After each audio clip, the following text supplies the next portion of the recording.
Obstáculos y trampas. Cazar al yo significa tratar de superar el único obstáculo antes del despertar a la verdad. Pero ¿cuántas caras tiene?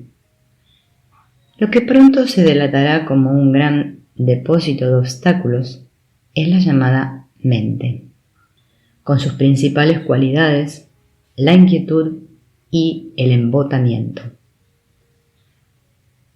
Ya se ha mencionado el remedio cardinal, el desarrollar una actitud de testigo despreocupado. Observa los pensamientos inquietos y el rápido torrente se desacelerará. Reconoce, nota tu pereza y se desvanecerá. El método funciona, pero en realidad implica tratar los síntomas, dejando intacta la enfermedad que parece ser la mente. Echa un vistazo más de cerca. Trata de localizar a este oponente a la decisión más importante de tu vida, tu búsqueda del ser. ¿Dónde aparece la mente? Ramana Maharshi dice: no hay entidad que tenga el nombre mente. Debido a la aparición de pensamientos, suponemos algo de lo que parten, y a eso le llamamos mente. Pero cuando sondeamos para ver qué es, no hay nada. Después de que se haya desvanecido, se encontrará que la paz permanecerá eterna. Entonces, los pensamientos, los sentimientos y la voluntad ¿son producidos por el cerebro? No. La ciencia descartó esa hipótesis, que alguna vez sostuvo, y declaró que el cerebro es un órgano puramente receptor y reaccionante.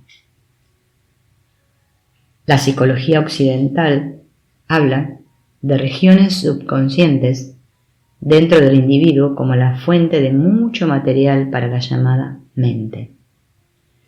Sin embargo, también se asume un vasto océano de conciencia colectiva que contiene una masa infinita de conceptos e ideas, impulsos sutiles y pasiones santas y profanas, que incesantemente envía señales correspondientes que pueden ser captadas por cualquiera que esté sintonizado como un receptor. Esta hipótesis parece estar confirmada por el hecho de que importantes inventos y sorprendentes nuevas ideas han aparecido en diferentes cerebros al mismo tiempo. La antigua tradición oriental solamente se dio cuenta de la aparente independencia entre los pensamientos, ideas, etc., y la persona pensante, y desarrolló una intrincada teoría sobre sus raíces, impresiones, pasadas latentes, tendencias ocultas y deseos reprimidos, llamándolas vasanas. Dado que no tenemos acceso directo a las profundidades del subconsciente donde se almacenan las vasanas, solo podemos tratar los síntomas, por así decirlo, los pensamientos e imágenes, conceptos e ideas que surgen en nuestra conciencia. Y es suficiente cuando los tratamos de la forma ya mencionada, observándolos en silencio mientras surgen y desaparecen por sí mismos.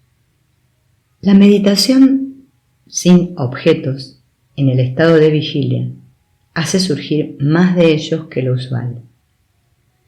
Vasanas de las profundidades de la inconsciencia, que no son tocadas ni siquiera por la meditación, serán resueltas por los sueños. Parece ser un propósito explícito del estado de sueño lidiar con vasanas inaccesibles y hacerlas inofensivas. No debemos preocuparnos por ellas como obstáculos para nuestra sadhana. El tratar a sus consecuencias a medida que y apenas aparezcan hará que no tengan efectos. Después de todo, se aferran únicamente al yo personal. Cuando ese desaparece en la búsqueda del ser, ellas también se disuelven de una vez por todas. Buscando otros obstáculos, nos encontramos con otro que nos puede complicar mucho: nuestros cambios de estado de ánimo. Somos conscientes de que cambian para nuestro fastidio. A veces estamos inquietos o al borde de estallar. Otras veces nos sentimos aburridos o incluso deprimidos, y a veces parecemos ser la encarnación misma de la armonía, la paz y la felicidad misma. Por supuesto, siempre parece haber alguna razón para ello, y esa idea es incorrecta. Sí, incorrecta. Esto debido a que, con respecto a estos cambios de ánimo, somos simplemente un fenómeno biológico, un organismo simplemente reaccionando a alguna influencia cósmica. El concepto occidental de creación va de la mano con el origen, la evolución, el declive y la destrucción. Mientras que los pensadores indios de antaño no respaldaron una creación desde la nada, nada se mantiene siempre como nada. Algo no puede salir de la nada. Por tanto, prefirieron la teoría de un universo infinitamente cíclico, alternativamente manifiesto y no manifiesto. Sattva, correspondiente a la luz, paz y armonía. Rajas, que comunica calor, movimiento, pasión e ira. Y tamas, que significa embotamiento, ignorancia, estancamiento y depresión, son tres gunas, cualidades de la naturaleza misma, que están en perfecto equilibrio entre sí durante el período inmanifestado eterno del universo dormido. Su manifestación en otro período de actividad comienza por una alteración en el equilibrio de las tres gunas y es mantenida en movimiento por ellas. Ellas causan el ritmo en el que se balancea el universo, y no hay absolutamente nada más que pueda apartarse de su influencia. Más allá de las gunas está solo la conciencia absoluta, porque está más allá de la naturaleza. Examinemos este concepto de las tres gunas, aplicándolo a nosotros mismos, y pronto nos convenceremos de su validez, al menos como hipótesis de trabajo.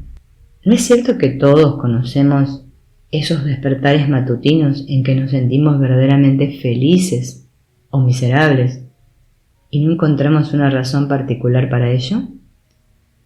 Y en otras ocasiones, ¿no es cierto que nuestras pobres presuntas razones tambalean? La comprensión de la verdadera naturaleza de nuestros estados de ánimo, como el juego de las gunas, será de gran ventaja en nuestra sadhana en la medida en que socava de manera efectiva nuestro apreciado sentimiento de individualidad. ¿No son la alegría y la tristeza, la felicidad y la miseria, el sufrimiento y la euforia, la verdadera sustancia de nuestras almas? ¿Dónde está nuestra individualidad si todo esto se superpone a algunos cambios bastante impersonales provocados regularmente por el cambio rítmico en el equilibrio de las tres gunas? Pero, ¿cómo podemos controlar este asombroso misterio que se revela de repente como un poder cósmico mucho más allá del alcance de nuestro pobre yo personal? No hay nada más que pueda hacerse inmediatamente contra el funcionamiento de las gunas sobre nosotros. Sin embargo, podemos renunciar al deseo de buscar encontrar e incluso de inventar razones para los cambios en nuestras condiciones corporales, mentales y espirituales. Podemos ver el ir y el venir de las gunas y cada vez sacar lo mejor de ellas. Una vez que uno se ha dado cuenta de la verdadera naturaleza de sus estados de ánimo, como resultado del juego de las gunas, no las toma más en serio de lo que se toma la lluvia o el viento. No son tuyas, ni mucho menos tú. Pasarán de largo. Esta es la forma de convertirse en un gunatita, alguien más allá de las gunas. El ser no conoce ningún obstáculo, todos ellos son obstáculos solo para el sadhaka, buscador espiritual, el yo personal practicante, y hay reglas generales que se deben aplicar a todos ellos por igual. Aprende que la combinación cuerpo-mente es tu instrumento. La mantienes funcionando, pero no le pidas cumplir un estándar, ni con respecto al cuerpo, la mente o el espíritu. Es indispensable como instrumento para tus intenciones espirituales, pero absolutamente nada interesante de alguna u otra manera. No intentes lograr algo. La sadhana está destinada a remover únicamente. Niega la realidad a todo, incluyéndote a ti mismo. No eres tú quien se da cuenta del ser, el ser se revela por sí mismo. ¿A quién? Solo a sí mismo. No pelees contra tu yo. Toda resistencia fortalece el yo, porque la fuerza motriz detrás de la resistencia es la voluntad. No reprimas tampoco, porque un pensamiento, sentimiento o intención reprimida está destinada a rebotar. Solo mírate a ti mismo, sin reaccionar ni positiva ni negativamente. Al convertirte en el observador, ya no eres el pensador. Te convertirás primero en el testigo y luego en puro atestiguamiento, que ya no es tú, sino que es completamente impersonal. Entonces, eres prácticamente inatacable por los obstáculos.